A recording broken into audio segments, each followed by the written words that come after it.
Salut à tous, je suis Kaiwai et vous êtes sur Dragon Collection, la chaîne entièrement consacrée à Dragon Ball. On va déterrer le sujet à nouveau de Dragon Ball FighterZ. On s'approche de la fin du Season Pass 3, si je ne m'abuse, avec les deux derniers personnages restants. On a appris dernièrement que nous allions en savoir plus sur le perso DLC suivant le 20, c'est la productrice du jeu qui a annoncé ça. Donc il va y avoir la finale du championnat, du grand tournoi online cette fois de Dragon Ball FighterZ. Et à cette occasion, et il y a d'autres occasions, il y a la Jump Festa également qui tombe en même temps, le 20 décembre, eh bien on aura droit sans doute au premier trailer ou aux premières annonces de ce personnage. Vous le savez, je m'amuse maintenant chaque fois à deviner les personnages qui vont débarquer. J'ai eu beaucoup de chance jusque-là, en tout cas je les ai devinés quasiment chaque fois, et donc du coup forcément on me demande souvent mon avis, donc voilà, je vous réponds en vidéo comme à mon habitude. Je vais pas tourner autour du pot, il y a, vous le savez, un panel incroyable de personnages qui potentiellement pourraient apparaître dans ce jeu, vu que maintenant on a Kame Sennin, on peut vraiment aller dans toutes les directions. Maintenant, il y a des indices qui peuvent nous faire deviner. C'est en général là-dessus que je me base sur les indices, sur les leaks, les rumeurs, et puis surtout les desiderata, donc les envies des joueurs, parce qu'il n'y a rien à faire. Namco Bandai, très logiquement, Bandai Namco d'ailleurs, se base énormément là-dessus. Alors ça me fait peur parce que les Américains ont envie de voir Toppo, et je n'ai pas envie de voir Toppo. Donc, voilà, mais je ne pense pas que ce sera Toppo, en tout cas dans les deux derniers personnages. Est-ce qu'il y aura Season Pass 4 ? Je vais vite aborder le sujet, je n'en sais rien, franchement je n'en sais rien. Le jeu marche, le jeu fonctionne, il pourrait continuer comme ça, alors avec l'année prochaine des personnages à nouveau, ou alors ils arrêtent maintenant et ils travaillent sur un Dragon Ball FighterZ 2 sur la nouvelle génération de consoles. À voir. Qui pourrait être le prochain personnage? Je vais commencer par celui qui ne pourrait pas être... Enfin, je vais commencer par celui... Je pense que ce sera le deuxième. Je pense que Raditz sera non pas celui-ci, mais le prochain personnage. Alors, Raditz, il y a un indice... Il y a plusieurs indices. Il y a d'abord un vieux leak, mais vraiment du tout début de la sortie de Dragon Ball FighterZ. C'était Dasver Gaben qui a donné de bons leaks à l'époque. Il avait parlé de Raditz, et il avait dit que le modèle 3D de Raditz existait, et puis que finalement il n'était jamais sorti. Donc j'ai entendu plusieurs fois que le modèle 3D de Raditz existait déjà dans le jeu, chez les producteurs en tout cas, chez les développeurs, pardon. Et pourquoi est-ce que je pense à Raditz ? D'abord parce que ça reste le premier boss de Dragon Ball Z, il est loin d'être dépassé, c'est un personnage qu'on a tous connu. Qui a une certaine classe, avec ses cheveux. Il n'a pas un moveset énorme par contre, ça c'est un peu gênant. Il n'apparaît pas encore dans les petits avatars que vous trouvez au sein du jeu, contrairement à par exemple Majin Vegeta, ça on me le dit souvent. Donc pourquoi pas Raditz ? Quand on regarde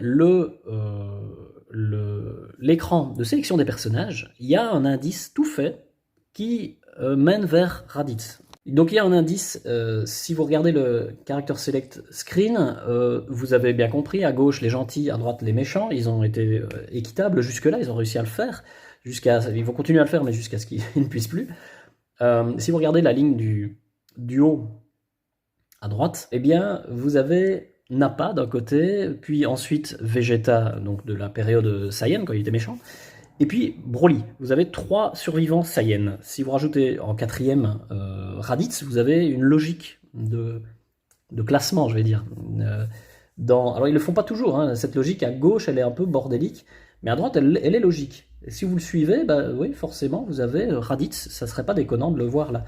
C'est une des raisons, ça paraît con, mais c'est une des raisons pour moi qui me fait dire que ça pourrait être ce personnage, parce qu'ils ont agencé ce screen select de personnages en sachant déjà quels allaient être les personnages du DLC 3, du Season Pass 3. Et donc, voilà, pour moi, ce serait logique qu'ils aient pensé à ça, et qu'ils aient agencé de cette manière pour cette raison. Raditz, voilà. Je n'en dis pas plus, j'en ai déjà parlé dans d'autres vidéos, ce moveset, etc. Je ne vais pas vous parler de ça maintenant. Moi, je vous dis juste que ce sera un des deux derniers personnages à voir le jour. Et également, si je dois rajouter une pierre à son édifice, ce serait de dire que le jeu Extreme Butoden, je crois, c'était ça, qui était sorti sur 3DS, Ultimate Butoden, Extreme peut-être, bref, le jeu 3DS de Arc System, qu'ils avaient sorti en 2D hein, sur 3DS il y a quelques années, il y a 5 ans je crois, eh bien, le seul personnage qu'ils avaient mis dans le roster de ce jeu, et qui n'est pas dans le roster de Dragon Ball FighterZ, eh bien, vous l'avez compris, eh bien, c'était Raditz. C'était Raditz. Donc je ne serais pas étonné que eux, dans leur logique, ils rajoutent Raditz. Voilà, tout simplement. C'est bête, hein, c'est des petits éléments, mais c'est comme ça en général que je construis mes divinations. Dernière petite parenthèse par rapport à Raditz. Il a la possibilité, s'il est dans le jeu, d'avoir une dramatic finish avec Piccolo et Goku. Avec cette fameuse scène où Piccolo fait un Macaco Sampo, et troue les deux personnages en même temps. Ce serait stylé, et puis Piccolo aurait un peu d'intérêt à apparaître parce qu'il n'a pas eu grand chose, il n'a pas de dramatic finish avec d'autres personnages. Donc voilà, ce serait stylé d'avoir ce personnage avec cette fin. Voilà, je parie sur Raditz, on en reparlera peut-être plus tard quand le prochain personnage sera annoncé. Voilà, je passe au personnage suivant, enfin en tout cas à celui qui, d'après moi, va apparaître et va être annoncé dans les jours qui viennent. Dans les jours qui viennent, ça peut être vraiment incessamment sous peu. Hein. Dans le V-Jump, les leaks vont démarrer vers le 15 décembre. Ensuite, vous avez la finale de Dragon Ball FighterZ et vous avez du tournoi Dragon Ball FighterZ et puis vous avez le V-Jump. Et ça a été annoncé, ça sera de toute façon pour le 20, quoi qu'il arrive. Avec une sortie sans doute fin janvier. Dans la logique, ce serait ça. Donc voilà, on y est, hein, c'est dans 2 mois, le personnage sera sans doute disponible. Qui est-ce que ça pourrait être D'après moi, je ne vais pas tourner autour du pot, ça sera Omega Shenron, ou Lee Shenron, appelez-le, ou I Shenron, appelez-le comme vous voulez. C'est donc un personnage de Dragon Ball GT. Alors à la base, la productrice avait dit non, il n'y aura pas de personnage de Dragon Ball GT. Bon, la demande était là. On a eu Kid Goku, qui a été très bien intégré, hein, le personnage donc, de Dragon Ball GT, qui se transforme en Super Saiyan 4. Et tant qu'à faire, un méchant. Et quel est le méchant le plus emblématique de Dragon Ball GT ? Eh bien, vous allez me dire Baby Vegeta, oui, entre autres, mais le plus puissant, le dernier boss, c'est Shenron. Donc s'il doit y avoir un méchant de Dragon Ball GT, ce sera plutôt lui. Hein. Donc il y avait une rumeur, enfin en tout cas il me semble qu'il y avait un leaker il y a 1 an ou 2 quand même, qui avait trouvé une ligne de dialogue de Shenron dans la base de données du jeu. Peut-être que ça a été debunk depuis, mais il me semble que c'était véridique. C'est un indice comme un autre. Le deuxième indice, outre le fait que pour moi il faut un binôme, un antagoniste qui réponde à Goku GT, et qui a aussi une demande. Hein. Je veux dire, quand vous regardez les sondages, surtout aux États-Unis, Shenron apparaît en fait assez souvent. Donc malheureusement, parce que j'aime pas du tout ce personnage, enfin je le trouve dégueulasse, mais ça on s'en fout de mon avis. Il y a une demande, donc il est possible que ce soit lui pour cette raison également. La dernière raison que j'invoquerais, peut-être que j'en oublie, mais en tout cas une des dernières raisons que j'invoquerais, ce serait que on a la page Twitter de Namco Bandai, de Bandai Namco, qui, ça fait 3 fois en fait qu'il leak un personnage avec des indices à la con dans des tweets innocents entre guillemets. Ils avaient leaké Goku GT. Ils ont leaké, je vous en ai parlé dans une précédente vidéo, Kame Sennin. Ils ont posé une question avec bizarrement une tortue, des lunettes, enfin je ne sais plus ce que c'était, mais enfin ça faisait référence à Kame Sennin. J'avais dit que c'était un indice, et ça l'a été, puisque ça a été confirmé. Donc leur dernier indice, c'était un tweet, je vais essayer de vous le trouver et vous le mettre à l'écran. En gros, un tweet qui disait est-ce que vous avez essayé de jouer avec Kame Sennin et puis à côté de Kame Sennin, on voit son visage, le fond est bleu, la deuxième couleur de Omega Shenron, et surtout, il y a des Dragon Ball en fait. Pourquoi est-ce qu'il y a des Dragon Ball juste à côté de Kame Sennin ? Pour moi c'est un indice clairement qui amène vers un dragon. Et quel dragon ? Omega Shenron.